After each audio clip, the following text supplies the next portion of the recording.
Good morning. Welcome to our EU requirements driving water and biodiversity reporting webinar. My name is Stacy Vogel Davis. I'm the communications director here at the Water Council. We'll be using a Q&A format, so we are going to have some time for questions at the end. So if you have questions, please submit them via the Q&A. And other than that, I'm going to turn it over to Ray Mindock of Fresh Coast Climate Solutions. Good morning, everyone, and thank you, Stacy. And Stacy, thanks in advance for monitoring this conference. So thank you, everyone, for joining us. We're here today to share some information on the EU sustainability requirements and then programs that also drive water and biodiversity reporting. Next slide, Stacy.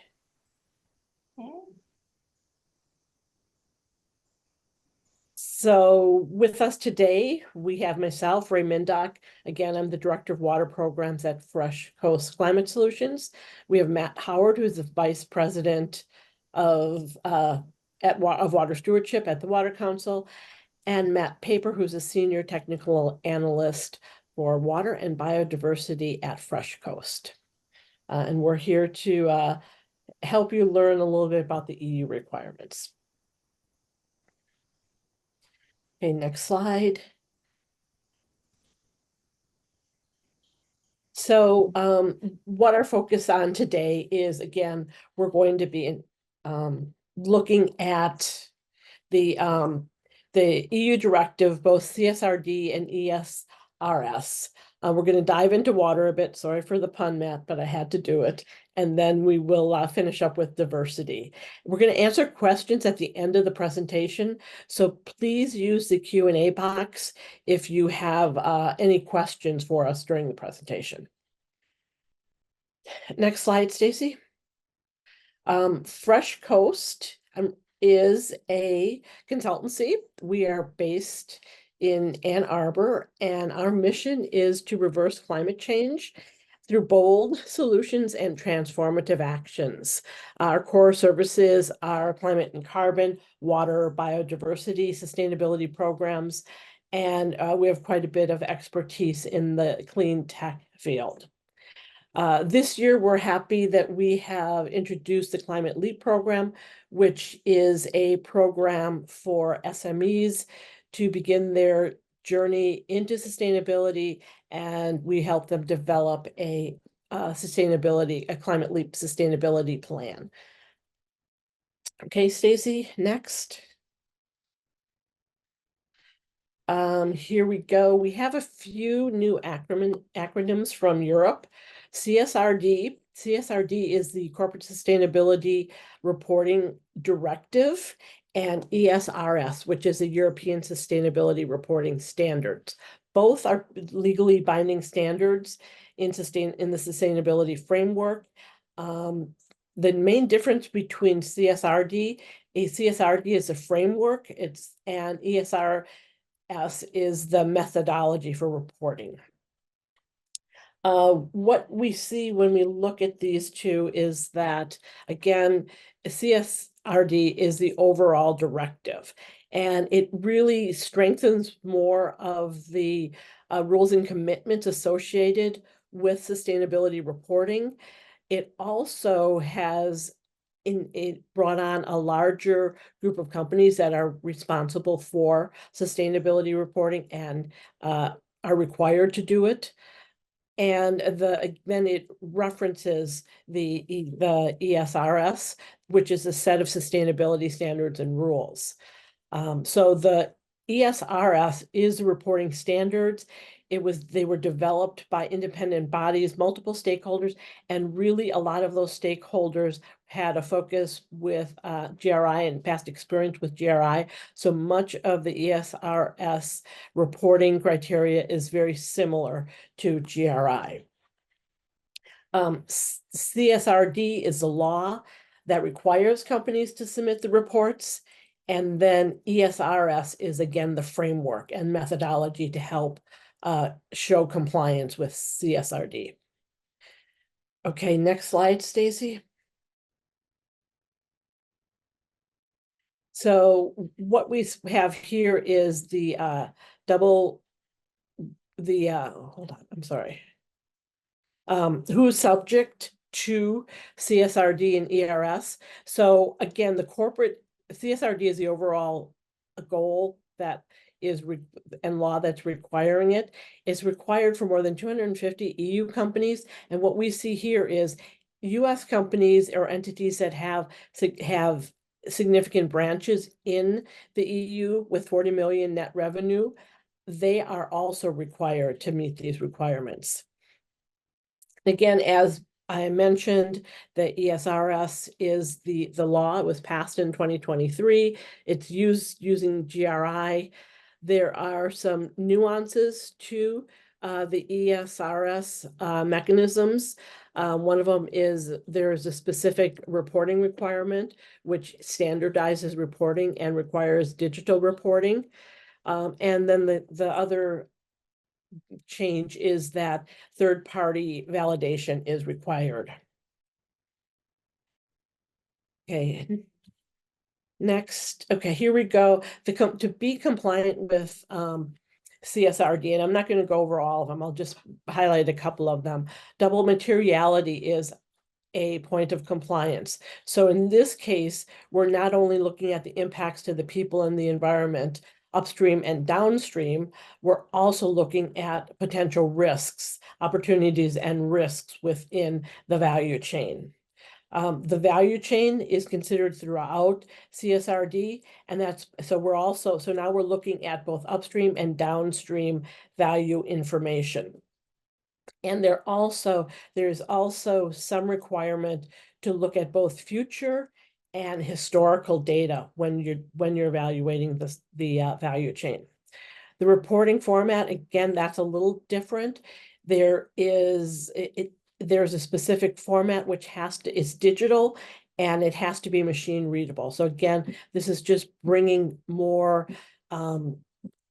of these reports will be available to people and they will be similar. So you'll be able to actually look through reports and make comparisons.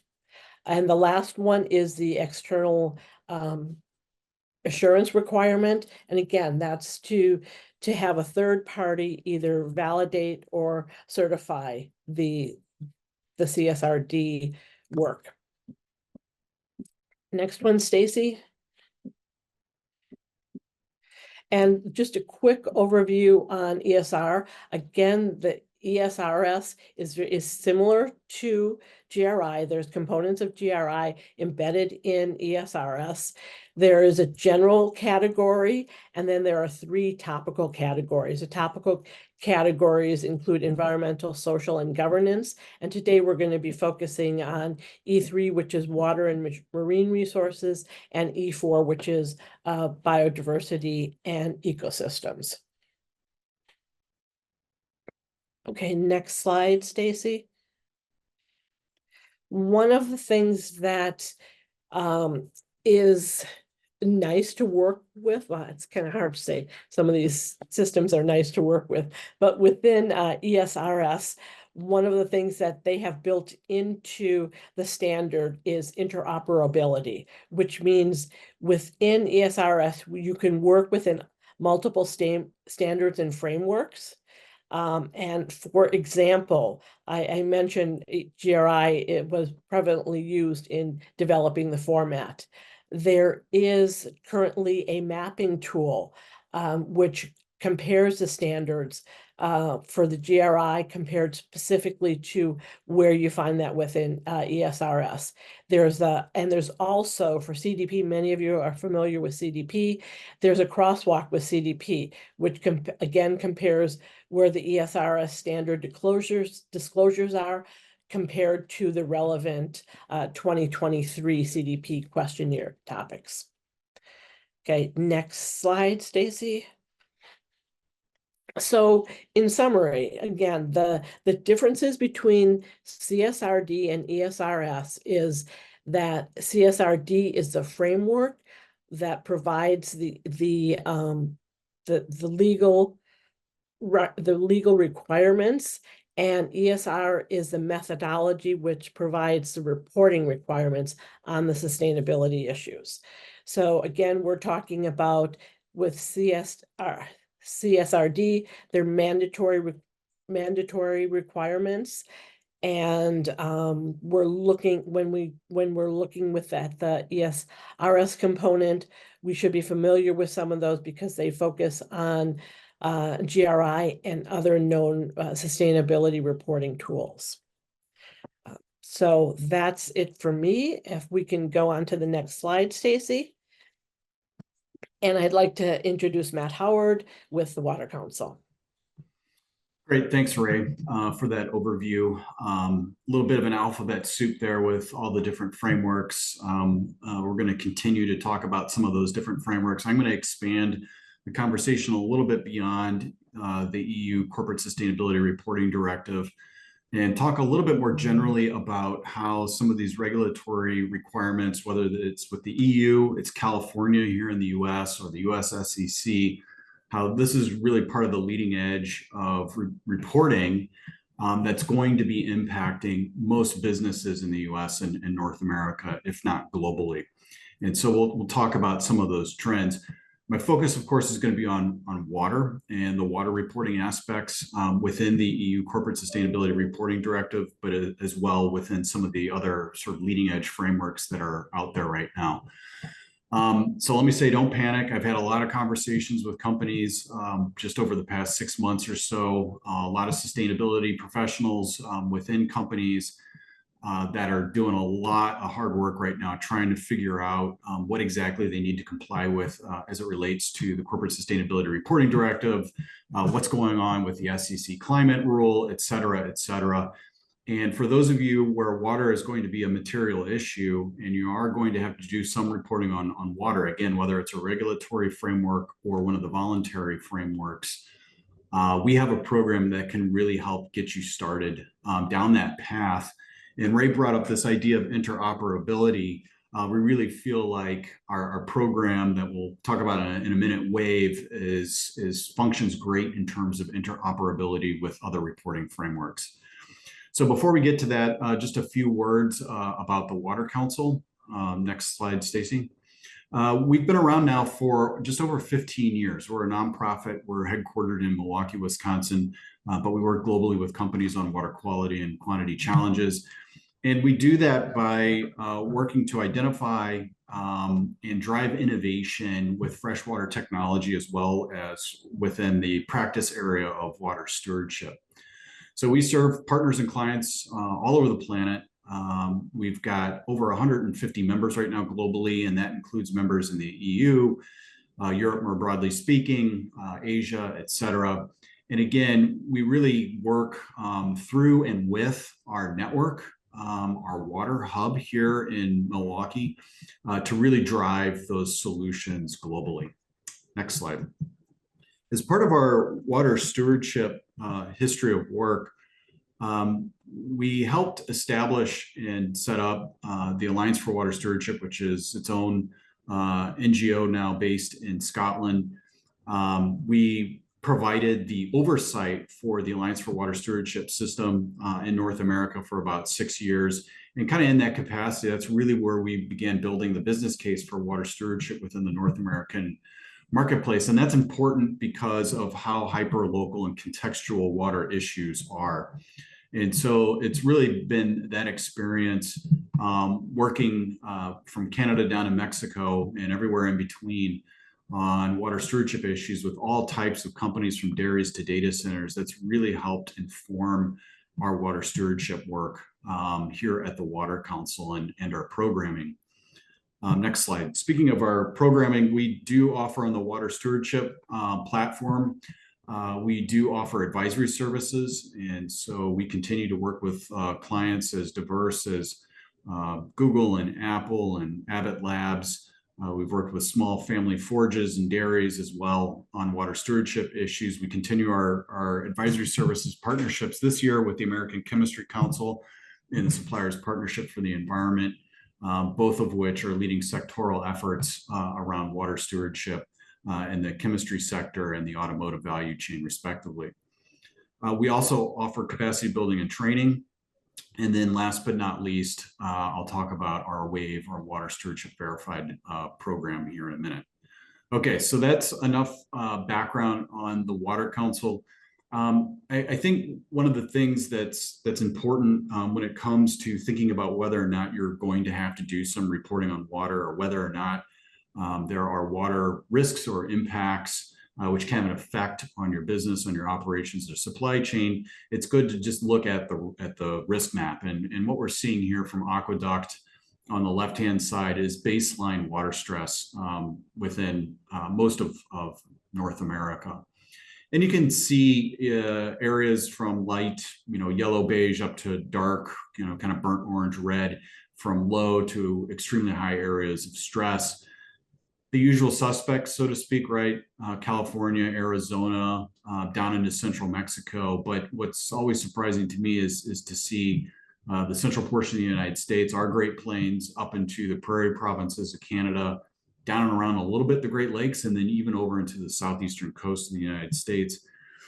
And again, if you're thinking, well, I don't necessarily use a lot of water, so I'm not quite sure, water impacts are something I'm going to have to track or be aware of or report in the future. Water-related impacts right now are happening beyond just the physical impacts that happen to a facility.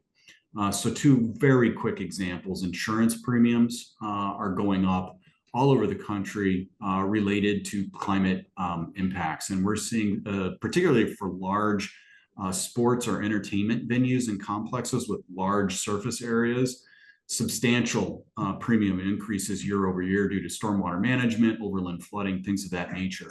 So that's a water-related impact. And it doesn't matter, again, whether your business is using a lot of water, you're still going to pay for that impact. The other that we've seen here in the US, as well as in Europe and some other regions globally, has been the impact on maritime transit. So extremely low water levels on the Mississippi earlier this year and last year really impacted getting product to market from our agricultural sector. And we saw something similar in Europe with the Rhine a few years ago. So again, whether or not you're necessarily water intensive inside your four walls, if you're reliant on maritime transit within your supply chain, you can still feel some water impacts. So again, just a couple of things to be aware of when you're trying to assess what your water uses and impacts are. Of course, the picture isn't getting better going into 2030 projections. Again, still looking at water stress on the right-hand side here. Unfortunately, it just really solidifies in terms of those areas of extremely high stress. And you can see around the Great Lakes, for instance, a lot of red. And it has nothing to do with water availability or water abundance. We have 20% of the world's freshwater reserves are contained within the Great Lakes systems. Mostly it's about water quality, stormwater management. However, away from the shoreline of the Great Lakes, there is a lot of stress to groundwater resources.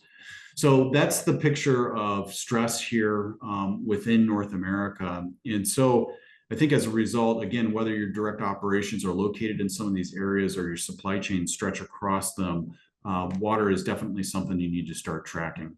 Next slide. As you do that, as you get into water, a couple things you need to keep in mind, because water really requires a different analytical framework. And what I mean by that, for instance, is water is not fungible. So if you are a manufacturer and you have two facilities, one in Chicago and one in Phoenix, and you save 1 million gallons of water at the Chicago facility, that does absolutely nothing for the local water resources in Phoenix. So because of that, water is hyper-local. And because of its hyper-local nature, you also have to assess what the different risk factors might be from region to region. Clearly in Phoenix, the risks are really based around water scarcity. Different situation in Chicago, it's not a water scarcity situation. It's more about too much water and water quality. So stormwater management is a big issue in Chicago. So again, just thinking of this idea that water requires a bit of a different analytical framework, and to really kind of draw a connection to, I think, where most people are coming from within the corporate realm into water. They're coming from carbon, they're coming from doing energy work, energy efficiency work. And so it tends to be more of an accounting exercise when you're addressing carbon reduction, energy efficiency. Again, water, not so much. It's highly nuanced, it's highly local. So you're really going to have to switch that mind frame from a carbon mindset to a more water focused mindset. The other issue with water is currently, and probably mostly globally, the price that you pay directly to procure drinking water does not really reflect the value of the resource. And so a lot of times that's where companies stop in terms of making the ROI. Our ROI is how much are we paying to procure water? And that really ignores a lot of different water related costs, treatment costs, heating costs, water used for, once through cooling towers, things of that nature, operations and maintenance that it's associated with those treatment plants or associated with your own on-site wells. Pulling in all those water related costs is really helpful in making the business case for doing water stewardship. Nevertheless, if you think about your operations and you lose water service, or for some reason there's a water related impact that takes that facility offline, again, the value increases exponentially. You'd pay almost anything to get water delivered back to that service or back to that facility to get that back online again. So just remember, at a very sort of superficial level, price does not reflect the value. So we got to do a little bit more digging in that regard. And then the last thing, which is being talked a lot about, I know at Climate Week this week in New York and other conferences over the summer, climate and water are not two separate things. They shouldn't be separated into two different corners of the room. Climate is water. We're feeling climate related impacts right now through our water resources. Again, whether that's not enough water when we need it, too much water when we don't want it, or water of poor quality. A lot of us are right now feeling those immediate impacts from climate through our water resources. And that means that water stewardship as a practice area can really function as a climate adaptation strategy. Next slide. So given that background, we're operating in a water stressed world. We've got to take into account different characteristics and traits of water as we start analyzing it and assessing its impact on our operations. Given that background, we're also now, of course, feeling pressure from stakeholders for action. And Ray, of course, went through in good detail sort of what's happening right now with the EU Corporate Sustainability Reporting Directive. It's not just regulators right now requiring water reporting and disclosures. We're seeing investors who are really scrambling right now to make apples to apples comparisons between different types of companies in different sectors. How do we compare a food and beverage company to, say, an ICT company? And so investors are looking for information to help them make those comparisons without necessarily fully understanding how water is different than carbon or waste or other sustainability issues. So keep that in mind. We still have some education to do as well to mainstream investors on why water is different.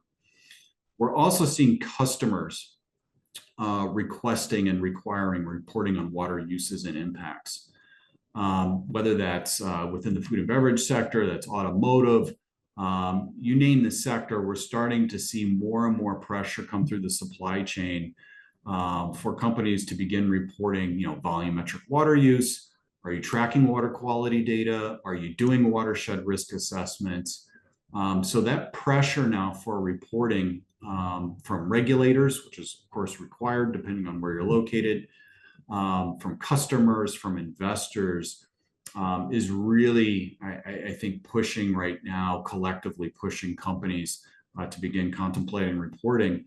And again, if you're, I guess, lucky enough to find yourself in a situation where you're not feeling any of this external reporting pressure, don't forget that your reputational risk is really tied within the community to how your organization is perceived to using or impacting water resources.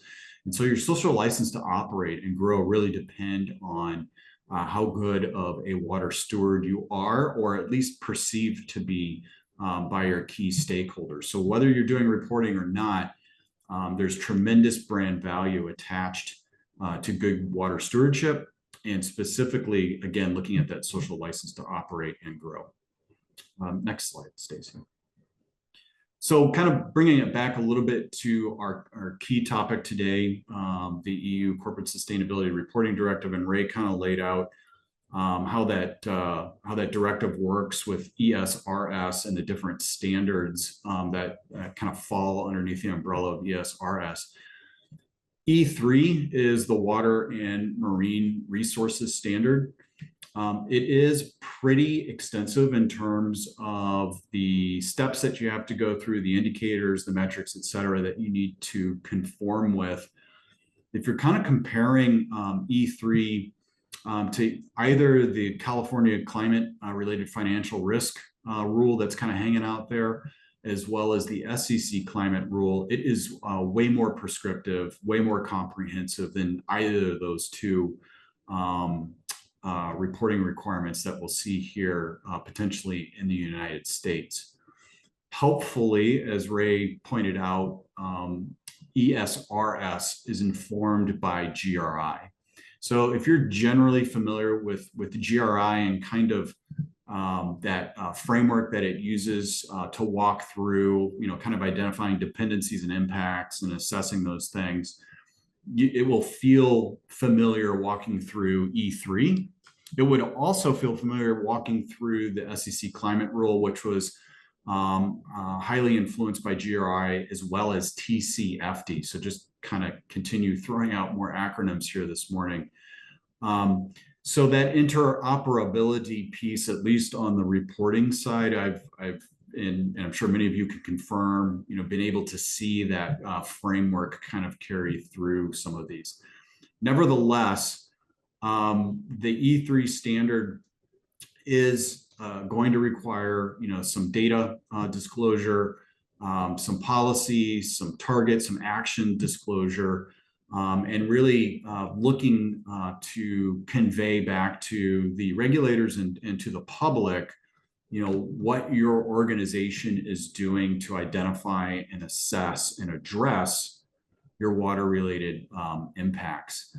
And the other key piece here too, which Ray mentioned, is the idea of the value chain. So it's not just looking at your direct sites or your direct operations. The value chain comes up over and over again within E3. So this idea now that you really got to expand that risk radar beyond your direct operations. We at the Water Council have done a pretty extensive deep dive into E3. We're kind of socializing that right now with some outside third parties just to get some additional feedback.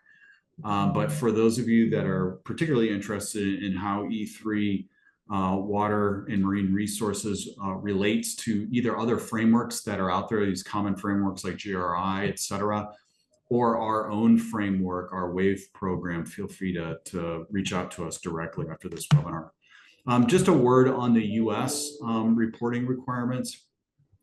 Again, California has 2 or 3 different regulations that are on the books right now.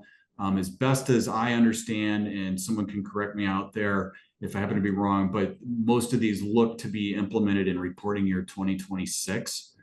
So companies need to really start getting ready and collecting the data for California next year. And essentially the way the rule is written, and you can see the reference here, that's Senate Bill 261 on the most water specific of the rules. The way the rule is written, of course, it's not just California companies of a certain size and scale, but it's all companies within the US that meet a certain threshold for activity and sales within California. So even though it's a California specific rule, it will have a nationwide impact on reporting. I haven't gone into that rule in too much detail, but at a high level, it's not nearly as prescriptive or specific as E3 water and marine resources. So you might consider that a good thing. It looks a lot like the SEC climate rule with maybe a little bit more specificity than the climate rule. Just a word on the climate rule too here real quickly. That's been stayed voluntarily, so still not yet in effect. There's some potential, I think, lawsuits that are happening right now, or challenges to the rule that are going through the court system or the review system. But just in terms of what's contained within the rule, again, the focus there is more on climate, more on extreme, weather-related events. Again, not nearly as prescriptive on water and water risk and all that as E3. So if you find yourself in a situation and you're going to be doing water-related reporting to the EU, you're going to have to do E3. You will be well positioned and set to comply with the US regs right now, at least in terms of the current landscape. So I guess if there's a bright side to all of this, it's that the EU reporting will definitely prepare you for reporting in the US on water. Next slide, please. So we've talked about interoperability of the framework. We also, I don't know if interoperability is really the right word to interchange with Nexus, but water is a Nexus issue. And again, for those of you that are starting to think like, hey, we're going to have to do some nature-related reporting or disclosure, some biodiversity or climate or whatever, energy, water is not a bad place to start because of how it is interconnected to these other issues. I think we know water and energy pretty well in terms of that connection. But again, improving outcomes in water resources, quality, quantity, things of that nature have co-benefits when it comes to nature-related outcomes or improving biodiversity. And certainly, as I stated previously, and we're hearing more and more of out there, is that water and climate, of course, are tightly connected. So water is a great place to start, in my view, to help get you set up to begin doing some of the other reporting and other assessments. Next slide. So as a result of all this, we've developed 2 years ago a risk assessment framework called WAVE. It's an enterprise-wide risk assessment framework to help companies understand, identify, assess water uses, water impacts, and water risks across the entire corporation, entire enterprise. So whether you're operating 1 or 2 sites in one state or many sites spread out globally, the WAVE risk assessment framework will help you cut through that complexity of how you're using and impacting water in all those different places, and provides companies in any sector operating anywhere globally a platform really on which to build your eventual water targets and goals. And those targets and goals will then be directly informed by the risk assessment framework. So we've seen it now with our companies that are using the program, that have been verified to the program. It's really helping them operationalize that water stewardship ambition from the boardroom to the shop floor. And as I've mentioned just in the slide before, water is really a nexus issue. And so companies are starting to identify co-benefits with doing water stewardship, with nature, with biodiversity, with other things. But ultimately, in terms of this risk assessment framework, and I'll describe it in a little bit of detail in a second, ultimately, what happens when you go through this framework, you're going to generate the data and the information that you're going to need to do a wide array of external reporting. We've purposefully built WAVE to align with and be complementary to all these frameworks that are out there. And so certainly going through WAVE is going to position you extremely well, actually, for E3 within the EU's Corporate Sustainability Reporting Directive. Next slide. So back to this idea of interoperability, I'm just going to carry over this term nexus. We think WAVE is a nexus framework. Again, I talked about the intentionality that we put into building it this way. WAVE is really informed by GRI and CDP in particular. So again, you go through WAVE, you're going to have all the data, the information you need to report to CDP. You're going to align at a high level with the GRI methodology. Conversely, if you're thinking about doing WAVE and you're already doing CDP reporting, but you want to be more strategic in terms of your actions, everything that you've done for CDP, that data, that information can be used within the WAVE framework to help build a more strategic approach to water stewardship and operationalize water stewardship across your enterprise. So next slide. So this slide shows really, what does this WAVE methodology look like? Pretty straightforward, 5-step approach. First step, building that water use profile for your organization. So again, no matter where you're operating, even looking into your supply chain as warranted and building out that water use and impact profile. The second step is really the watershed risk assessment portion, as well as a source water vulnerability assessment. So now diving into your specific sites and regions where you operate or source key inputs and building out that risk profile or that aspect of the risk profile. And then in step 3, we take those two things and we put them together. We take the operational water use profile and the watershed risk profile. We put those together. And the output of step 3 is really your roadmap for action. So prioritizing your sites for action. And then ultimately, we want you to have a policy in place around water stewardship, as well as do some external communication. Just click forward once, Stacy. You'll see here on the screen then the independent verification of the program is provided by our exclusive partners at SCS Global Services. This is a true independent verification. You get a corporate claim, corporate logo, statements that you can use within your sustainability and other reports. Next slide, please. So just real quick on E3, I think the headline here for WAVE and E3 is if you do WAVE, you will have more than enough data and information to comply with E3. There's one caveat to that, and that is E3 also covers marine resources. So there's like 3 or 4 specific questions on marine related impacts, where WAVE is silent on freshwater versus marine resources or saltwater. But overall, if you're going to do WAVE, you're going to see a very high alignment in the process of identifying, your practices, of doing the risk assessment and of prioritization. And again, you'll see pretty good alignment around the policy, the commitment portion, and setting targets and actions and communication. So you're really well set up if you do WAVE to do E3 reporting. And for the most part, you'll probably have more information that you'll need to actually comply with E3. Next slide. So just to quickly wrap up here, again, WAVE provides some benefits, some outcomes in terms of that roadmap for action, providing that additional assurance for customers, aligning with the alphabet soup of reporting frameworks, including the E3 framework within the EU. And ultimately, you're going to give your stakeholders the confidence that you're doing the right things, the right times, in the right places when it comes to water impacts. And you can see here 5 of our WAVE verified companies. So next slide. In summary, don't wait for a water crisis to begin action. The cost of inaction is 5 times greater than addressing that risk when it's first identified. That's been quantified by CDP. You probably heard this saying of climate is a shark, water is its teeth. So we really just can't wait for these impacts to happen to us. Even if you're not all that water intensive, get started today with WAVE. So thanks for your time. I'm going to turn it over now to Matt Paper from Fresh Coast Solutions.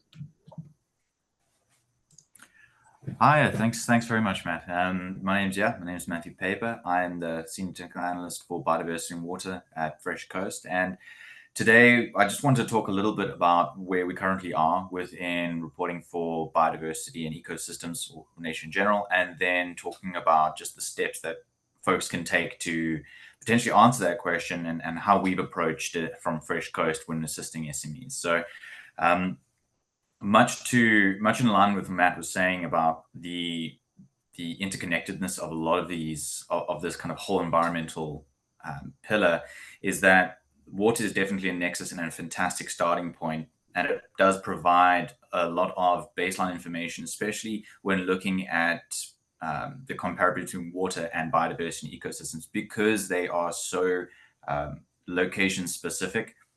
It becomes really imperative to have that data for your location kind of lined up very nicely, and water is a really great place to start. So I wanted to just start off with this conversation about looking at kind of just slightly preachy, but reading out a quote from Carter Roberts, who's the president of the CEO of WWF, and that's just that the world is waking up to the fact that our future depends on reversing the loss of nature, just as much as it depends on addressing climate change. Everyone has a role to play in reversing these trends, from individuals to companies to governments. So it's basically saying that although we are in this very big panic moment about trying to solve this nature issue that we're having, there is a role for everyone to play. And I just want to preface everything that, again, agreeing with Matt, don't panic. We want to just talk about that there are processes, there are protocols, there are guidances and frameworks that do a phenomenal job of getting us through this process. And yeah, and we'll just cover that a little bit today. Could I have the next slide, please, Stacey? So I want to just give a bit of a lay of the land when it comes to species. And I talk about species specifically because we talk a lot about biodiversity, and biodiversity effectively is a metric of resiliency.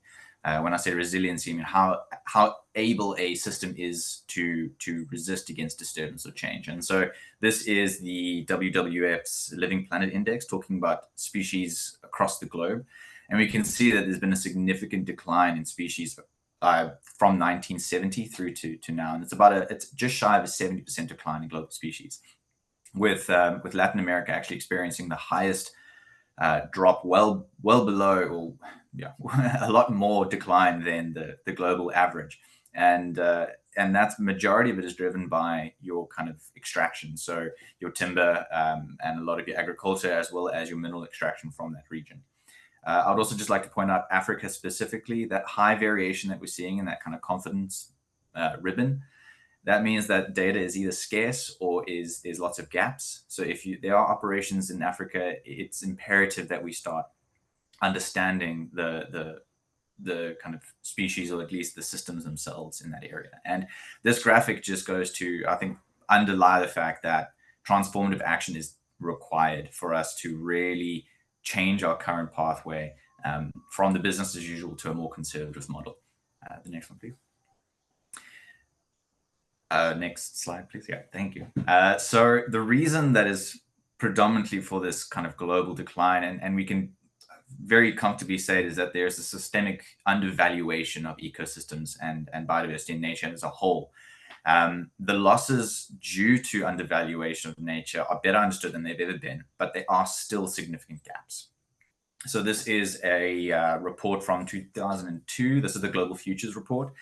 And based on a business as usual model, there's an estimated nearly 0.7% decline per year in our GDP, global GDP, up to 2050. But there are gaps in this estimate. So this only really takes into account your timber, your fisheries, your pollinations, coastal protections, water supply, and carbon storage. That doesn't take into account mineral extraction, any type of agric and pollination, but there's large gaps in the data here. So although we have a fantastic number that we can now apply to the estimates, it still has gaps, and we're still undervaluing what we actually have. But there are levers that we can use to adjust this course. Next slide, please. And it comes through to kind of predominantly 4 levers. And the first is to undertake accurate and true valuation, using the frameworks that we are developing now to really come to terms with what the value is of nature within business operations and government. Embed those valuations into business decision-making, reform policies and regulations to build that structure around this decision-making process, and then eventually we get to shifting societal norms. Of course, each one having a greater and greater effect as it goes and becomes more influential, but we know where we can start. And next slide. And that's kind of where the ESRS E4, Biodiversity and Ecosystems, comes. This is the leading edge of providing valuation for nature in a mandatory and in aspects voluntary way, but this is where it comes into play. And there's a lot of pressure coming in from the EU to provide the basis of valuation, and a lot of this aligns with COP15. So the E4 has aligned very strongly with the COP15 targets.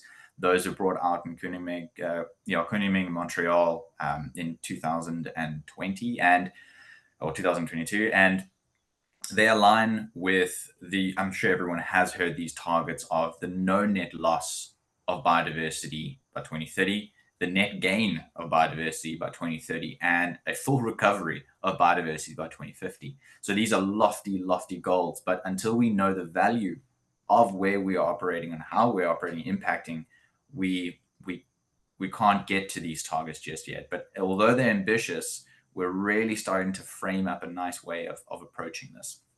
And so in the next slide, we're just going to be talking about the summary of requirements. Now, the E4 has a bit of a spread. So it really is trying to grow and expand on, for instance, how well the water model has done when it starts describing your material sites, your material impacts, and then developing on that. And that is in the same way as how biodiversity ecosystems reporting has modeled its reporting metrics. So if initially part of this is that you are having to describe the strategies and business model of like how resilient your model is to biodiversity and ecosystem kind of impacts and restoration.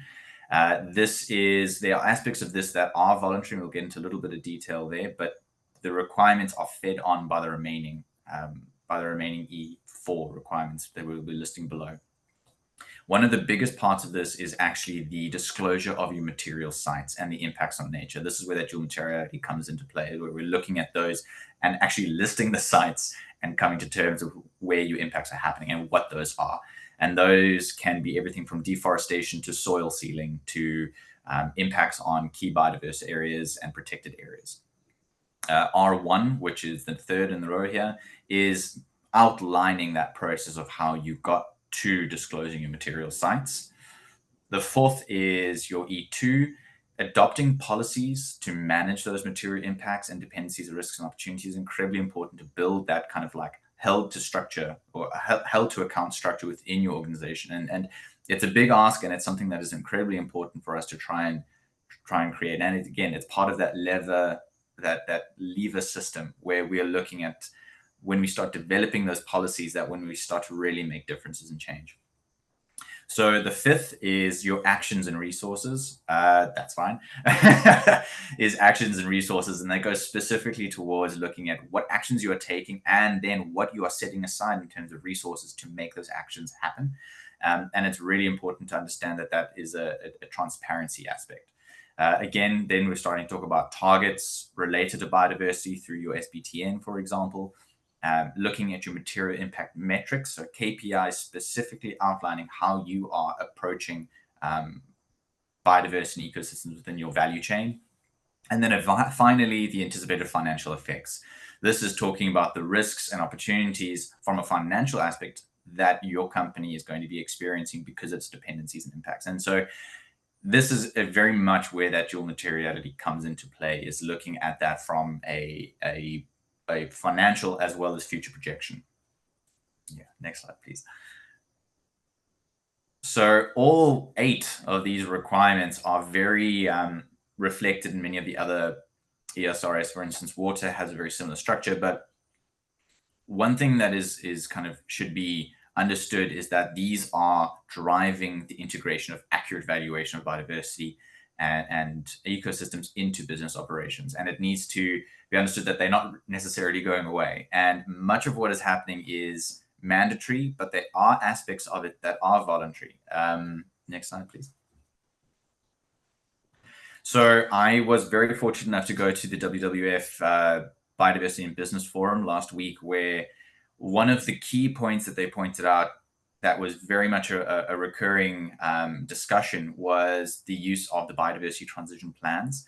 This is a roadmap, effectively how you're getting from A to B on your journey towards a nature positive or reaching those 3 target metrics for those 3 target areas for the COP15 targets that were set out. And currently, this is a voluntary disclosure. There is no need for you to reveal your kind of path towards improvement. However, there's been a significant amount of pushback from EFRAG and several other NGOs, EFRAG being the developers of the E4 and the ESRS, to make this a mandatory requirement. So there is some change still happening within the frameworks, and it just needs to be understood that aspects of voluntary do not necessarily stay voluntary. And there's still a little bit of upheaval coming through, but that will be cleared up in the next revision. Next slide, please. So that was a lot of information, and that was just the overview. I understand that this is a completely new topic, but with the alignment that Matt had pointed out with water, it shouldn't be too overwhelming, because it pretty much follows the same kind of process of how we get through it. So what we found with working SMEs is that it's really great just to start with mapping the requirements, seeing where your disclosures are currently allowing your coverage, and then applying the E4 mapping or E3 mapping just to see where you have your gaps so that you can actually start tackling the problem. Then you conduct your materiality and assessment and prioritization using several tools that are out there. So GRI is useful, but it does have gaps, doesn't really do a scenario projection. TNFD, the LEAP program from TNFD, a fantastic tool to align your nature programs, and that has area specific, so water and nature, so nature in general. So it's a very robust way of tackling nature reporting, and it is very compatible with the E4. I would also say that it relies heavily on Nature Capital Protocol, which is the dependencies and impacts framework. So if you wanted to go a separate course, that's also a way to approach it. The third is, I know it sounds so routine, but establish a team, start the reporting plan, and really start collecting that baseline data. A lot of companies and corporates are collecting baseline data, but there's confusion about what it is. So it's really important to develop a cross-functional team that can help you tackle this problem. Third is to develop and align those targets. So SBTN, which is the Science-Based Targets Network for nature, very, very, I mean, that is the gold standard of target setting. However, there are still gaps. I believe marine is still on the cards for its development, but yeah, fact check me there. But the point there is that there are other sources of information that you can use to complement that. So where there are gaps in the SBT framework, you can use things like the GBF, which is the Global Biodiversity Forum, or the EU Green Deal as a way to start setting those targets. And finally, we just start that implementation. Really, once you know where your gaps are, once you know where you can actually improve, that's when we start implementing and initiating these biodiversity and ecosystem restoration, or whatever the case may be, programs. So yeah, next slide, please. So we work predominantly with SMEs at Fresh Coast, and we've developed a useful tool to help small to medium enterprises get through the process of kind of developing that out. So our Climate Leap process is identifying the risks and opportunities that your company has through a biodiversity, water, and climate lens, and then applying additional kind of dependencies and impacts. That's often using alignment with the Natural Capital Protocol, and we use that as a tool to kind of build up that dual materiality. If there is alignment, or if you already have got current operations and you're disclosing in a robust manner individually without necessarily following in a framework, TNFD is a really strong suggestion to follow. And we do provide a gap assessment where we look at where your current operations are and we map it out to TNFD LEAPS program, and then push you through that process, or assist you through that process rather.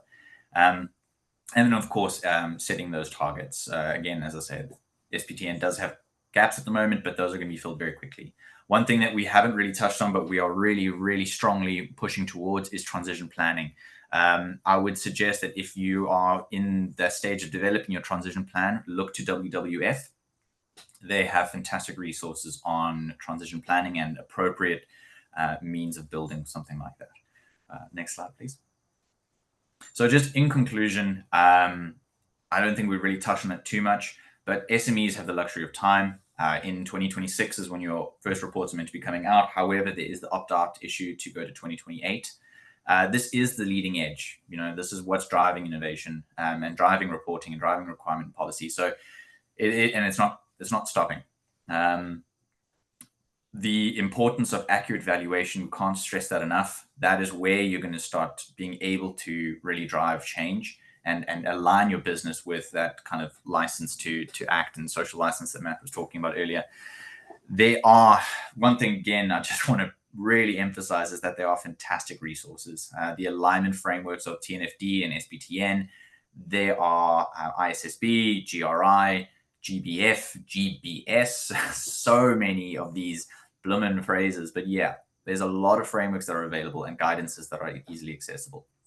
And finally, just be aware that we are still volatile at the moment when it comes to identifying how we approach biodiversity and ecosystems. So understand that although there are aspects that are voluntary, these may have the potential to become mandatory depending on how much pushback there is. And just keep that in mind when you're starting to develop out your reporting, that this may change. But I know I've thrown a lot at you, and and it is a new topic for some. But at the end, let's just slowly, we're going to get through, and I hope this just provides a little bit of clarity about any further things there. But if you have any questions, please feed them through the chat, and yeah, happy to answer them.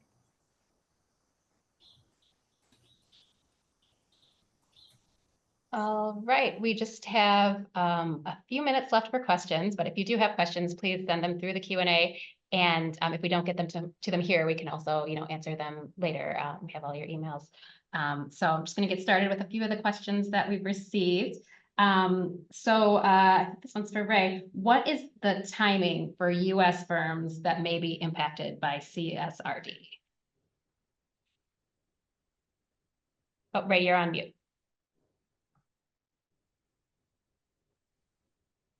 Okay, thanks. Thanks, Stacy. So there are 3 different areas to look at when you're looking at reporting for U.S. companies. For very large U.S. firms with enterprises in the EU, as Matt correctly said, the reporting starts in 2026 based on your 2025 data. For other U.S. companies with some enterprise in the EU, it's $150 million in EU markets. There, the reporting requirements are in 2029. And for non-EU companies that still have work in the EU, in that case, the reporting is in 2028. So there's a wide spread of reporting requirements. All right, thanks, Ray. We got time for 1 or 2 more. This one, I think, is for Matt Paper. What are some examples of metrics that will have to be reported according to E4 requirements? Sure. Yeah. So there's a range, and it tends to be a little bit. It depends on the systems that you're working with and where your operations fall. But a lot of them will be kind of looking at your restoration effort, proximity to key biodiversity areas, your extraction of resources from or near protected areas, the species richness or kind of with impact on species within your value chain. So there are many. So your impact on deforestation or soil sealing, as I mentioned before. So it really comes down to where your operations are, because if your operations fall within a wetland region, they can be very different from that of a forested area. But a lot of it is location specific. Sorry, that's not quite clear enough. I think this will probably be the last question, and it's for Matt Howard. How does WAVE fit with other water frameworks like the one from SCS Global? Yeah, good question. So again, kind of back to this intentionality of design with the WAVE framework, we made it to be purposefully complementary to existing frameworks. And part of the reason why it's naturally complementary to, say, the new SCS water standard or even the AWS standard is because there was no other framework like this that really looks at corporate or enterprise water stewardship. So it helps you understand water aspects across the enterprise, and then you can look to something like the SCS standard to then be able to go down into specific sites and control and mitigate those risks that you've identified. I know we're wrapping up. I just wanted to pick up a last point from Matt Paper, and he hit on this a couple of times. The voluntary is quickly moving to the involuntary, and I whether we're talking about E3 or E4, EU, US, it doesn't matter, or even customer requirements, you're going to have to start reporting sooner rather than later. It's just a question of where that pressure is going to come from, investor, customer, or regulator. So I just thought that was a really pertinent point that we probably should leave everybody with, that just don't wait, get moving today. All right, well, on that note, we're at time. Thank you, everybody, for attending. We will have a recording of this available that we will email to everybody who registered for the webinar. And we'll also include the email addresses for the panelists today in case you have more questions. But thanks, everyone. Have a great day. Thank you. Thanks, Ed.